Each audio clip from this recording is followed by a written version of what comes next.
Hello everyone, myself Piyush Kumar. Like as you do know that the results for 2019, the civil service, UPSC Civil Services 2019 are out, and like it happens every year that the people from different optional papers, they always keep on wondering that how their optional has performed. So I think the same is true for this this time also. But what I feel that this time this particular optional paper history has performed very good, and in fact if I'll talk about the results which are known to me, those who are from our institute, so there I can take the name of rank 28, 44, then 53, 86, 240, 381, 458. So these are all these people, those who have cleared. Like some more people are there, so I cannot take the name of all the people here. So yeah, what I can say, there are a good number of people they have cleared it, and in fact, like within 100, as I told you that there are 4 ranks that I do know that these people have cleared, and in fact, there are some very very surprising results are also there with us. Like of course, there are many people I do know those who have cleared the this examination in their first attempt or second attempts only, second attempts also with this optional paper, right? So yes, like as people are always willing to know about the people, those who have cleared the examination, and in fact like what kind of strategy they followed, what are the book lists, like how did they prepare for this map section. There are several questions that you guys are always having.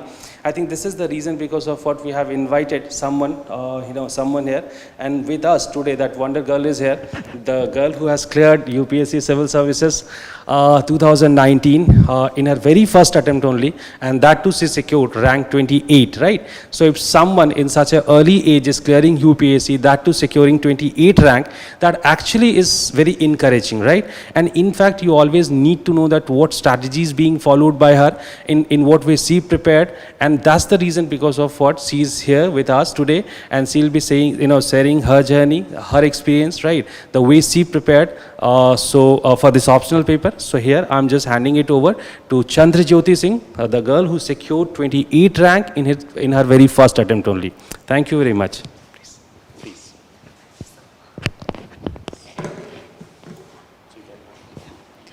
Good morning, everyone. My name is Chandrajyoti Singh. I have secured an All India rank of 28 in the UPSC Civil Services Examination 2019. Today I'm here to discuss my strategy for the history optional. But before I delve into that, I would like to talk about a bit of my background. Then I will talk about my journey with civil services, and then my strategy for the optional. First and foremost, both of my parents served in the army, so the motivation to clear the civil services examination was always there to serve my country and do my bit for it.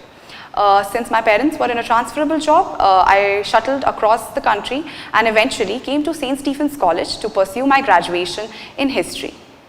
I graduated in 2018 and I took a gap year, and after that I gave my first attempt in 2019.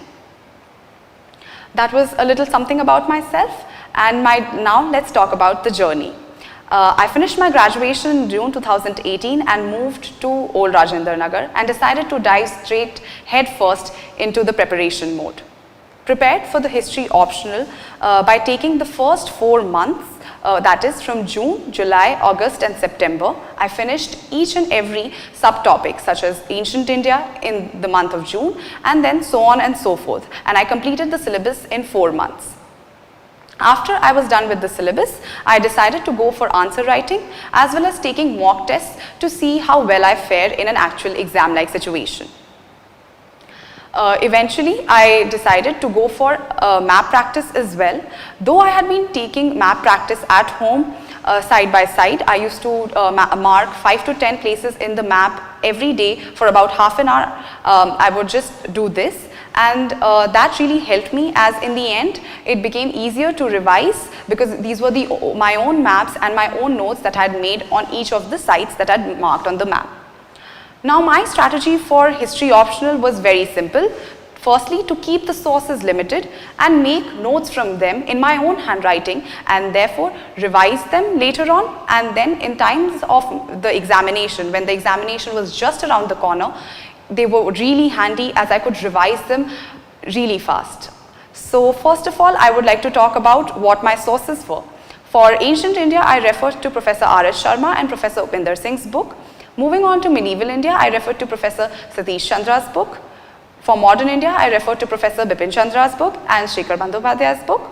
Moving to world history, I referred to Jain and Mathur, Norman Lowe's book, as well as just the internet. If I found something that was not given in an adequate manner in these sources, I would just Google it, just add the keyword UPSC next to it, and you will find a huge number of sources. And as always, you can go to Wikipedia if the sources are not available. However, I feel that besides these basic sources, I also referred to supplementary sources. The first of these supplementary sources was IGNOU notes that I took. The IGNOU graduation notes always fill in the gaps that you have in your handwritten notes, and they prove to be really helpful. Secondly, I also referred to my own notes that I had made in the graduation days, and they also proved to be really helpful as they added on to the sources, the basic sources that I had kept for myself. After these sources, I moved to mock tests. There are two mock tests that I took, one from self-study history and another. Both these mock tests proved to be really helpful for me because I really did not know how well my answers were, and getting the feedback on these answers was really important and proved to be really helpful in me improving the quality of my answers, learning how to present these answers, and just improve my rank. So I feel that besides keeping the sources limited and revising your own handwritten notes, another important facet of the preparation is answer writing. So please do focus on answer writing as much as you can. Because after all, the content might remain the same for many students. To really give your content that X factor, I would say do go for mock tests and regular answer writing with evaluations. Like I said about the maps, I referred to the self-study history's comprehensive map source list, and they really proved to be helpful as I didn't have to go to any other site to look for maps, and these were just in the manner UPSC expects us to write the answers, because they're given time period wise. So first is ancient, then is medieval, and then you move on, and they're very easy to remember and revise at the end of the day. Since I've talked about maps and we're talking about now the history optional, one of the most important aspects again of this optional is the historiography, which is the study of writing history. Now, as we all know, history is not just a narrative of the past. It is much more. It is a critical analysis of the economy, society, and the polity that we have and we had. For this, I would say that each time you're reading a scholar or each time a scholar's name is mentioned, please do keep it in mind and cite them whenever you're writing the answer.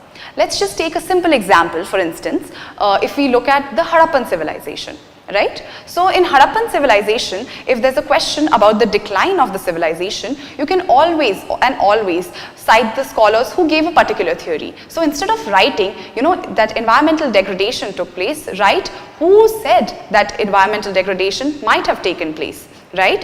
Who gave the theory that we were invaded maybe, or maybe the course of the river changed. So remember the names of the scholars such as Ram Prasad Chanda, George Dales, Shireen Ratnagar, etc., and they will serve you really well when you are trying to get ahead of others in this examination.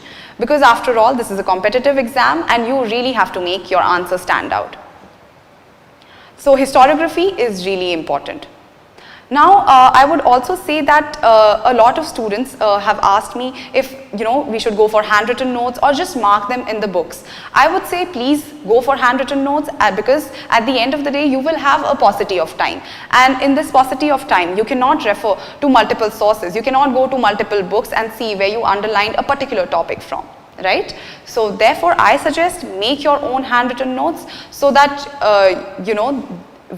when the time is less, you can revise them as fast as possible, right? I would say that was my basic strategy for the history optional, and I think my strategy served me really well. To each their own, but so please pick and choose any aspects of this strategy that you like, and if you want to discard some aspects, it's your wish. You're welcome to feel free to change the strategy to suit your needs, your level of preparation and your background in the subject, because since the subject is really vast, so some people get scared, they do not take history, but I say to them that if you can grasp this subject, you love reading history, and history also helps you out in other papers such as GS1 and even the essay preparation. It gives you a wide array of ideas to choose from and incorporate in your answers. As answer writing is really important in the history paper, your content, not only just that, your presentation also matters. So I would suggest that you take some answer writing practice as well as some test series. Like I've said, I took my test series from GS Core and self-study. I would also say that if you don't want to just go for the test series, I would say why don't you start off with some answer writing practice. For this answer writing practice, I think guidance is available everywhere. Piyush sir, who teaches history, and I feel that his guidance has been really helpful to me as well. I am sure it has been helpful to the other students who appeared for this examination. So I would say that please do go for history optional, and I hope you're all successful while taking this optional. Best wishes to all students. Thank you.